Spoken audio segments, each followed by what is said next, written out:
tayo dinimbing guys. Pakuluan muna natin bago natin ilagay ito. Sitaw at saka konting repolyo. Tira nandyan sa rep. Guys, nakulo na. Sahugan pa natin ng lalapayag sa Ilocano.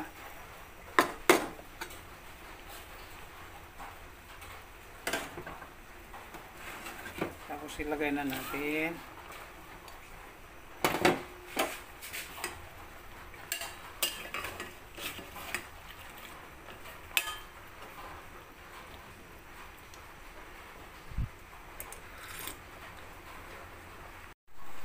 buksan natin.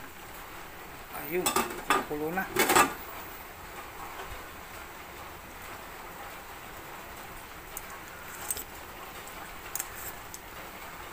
Yan, okay na.